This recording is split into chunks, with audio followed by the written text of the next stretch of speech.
The tangential speed of stars and planets are considered as a secondary information only useful to calculate the main object of astronomy, the mass of planets, stars and galaxies. Everybody knows the Kepler law and the Newton law.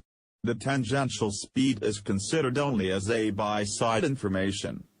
As I will speak of vortices, this tangential speed will be here the main topic. The tangential speed of objects gravitating around another one is inversely proportional to the square root of the distance to the center of that object. This is the law of the tangential speed of gravitation.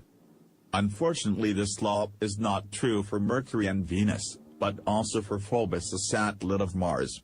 Additionally, the general relativity theory explained a deviation to the law for Mercury and Venus but not for Phobos, whose rotation is also accelerated. But the worst is that the law of tangential speed is not true for galaxies. Stars of galaxies are rotating around the eye of the galaxies with a tangential speed independent from their distance to that eye. And there are hundreds billions of stars within 100 billions of galaxies. The general relativity theory has no answer, and scientists imagine a missing or dark mass to explain the motion of galaxies.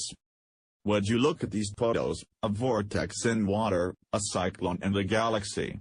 They are so similar that it can hardly be avoided to think that there is something similar behind. Water is flowing in a hole. In the atmosphere, water vapor is condensing in low-pressure zones. These flow are called in fluid mechanics swells. As an implementation of Hamilton's principle, a flow of a fluid towards a well is not stable. It shall rotate. The principle of Hamilton can even determine the form of the vortex that forms inevitably. This is what is evident in water and in the air. And conversely, if there are vortices, it means that there should be a condensation. Galaxies look like wide vortices very similar to the vortex in water and to cyclones in the atmosphere. Thus it should be necessary that something condensate in galaxies so that a vortex could appear. Stars are turning around the eye, but they are not a fluid. They cannot explain the vortex appearance they give to galaxies. It is necessary that a fluid filling space condensate in galaxies. This fluid is called ether since the antiquity. Ether should be condensing in the galaxies. The same applies to stars themselves. Stars are surrounded by vortices. This brings us to Descartes obviously. The vortex of the sun should drag the planets. Unfortunately, the analogy of the appearance of galaxies and of the motion of planets with the vortices in water and in the atmosphere seems not to be linked to similar phenomena because the law of the tangential speed of these phenomena are fully different. The vortices in fluid have a tangential velocity proportional to the inverse of the distance to the center of the well. The tangential velocity of the planets around the Sun are proportional to the inverse of the square root of the distance to the Sun. The tangential speed of stars in galaxies is independent from their distance to the eye of the galaxies. It seems that this phenomena could not have a similar cause. But the law of tangential speed in fluid vortex is derived from the Lagrange equation. This is energy. But then there is a solution. If the particles of the ether are animated not only of a linear Brownian motion, but also of an angular kinetic moment, then the equipartition principle doubles exactly the term of the energy in the Lagrange equation, whose solution is then exactly a tangential speed proportional to the inverse of the square root of the distance to the center of the well. The vortices are the stable form of flow towards a well under the principle of Hamilton. If the condensation of the ether in the matter has a spherical symmetry, the vortices have an axial symmetry. According to Poincaré's theorem, the vortex is concentrated in a plane that is the main plane of galaxies and the equatorial plane of stars and planets.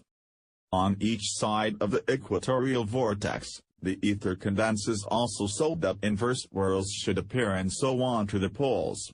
These whirls are separated by swirling cones giving areas alternating zones with inverse rotations. This is what explains the zonal appearance of planets. The gases which surround the planets are dragged in rotation by the medium of the space. This is the case for Jupiter, Saturn, Uranus, and Neptune. The zones formed by these gases themselves cause small vortices of gas by friction at their interfaces, as seen at the poles of Jupiter.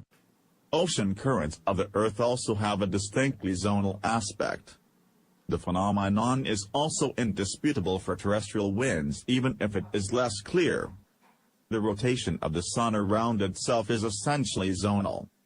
Moreover, the low inclination of the trajectories of comets reported to the equatorial plane of the Sun have a distinctly zonal distribution. Within fluids, the rotation of the fluid in the whirl compensates exactly the rotation around themselves of the fluid particles. This flow is irrotational. This is not the case in the ether. The energy term is doubled. The rotation of the vortices requires an input of angular momentum. It can only come from the angular kinetic energy of particles the ether is made of. The rotation of the whirl absorbs a part of the angular kinetic energy of the particles of space. So that, for example, near the Sun where the rotational speed is very high, the law of tangential velocities is no longer exactly the inverse of the square root of the distance. A similar phenomenon occurs in galaxies that do not comply with this law. Their size leads to a significant decrease of the angular kinetic energy available in approaching their ray.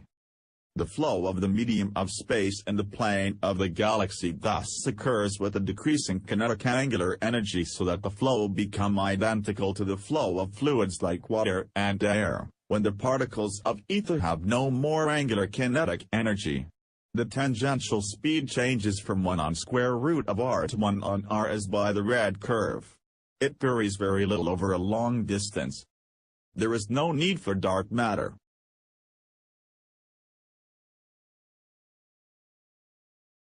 When the rotation of the vortex is fast enough, a hole appears in water at the center of the well.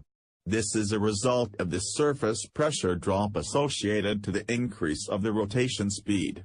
This is a direct implementation of the Bernoulli's equation.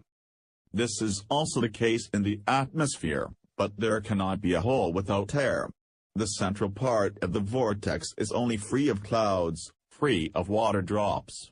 This is very clearly shown from spatial photos.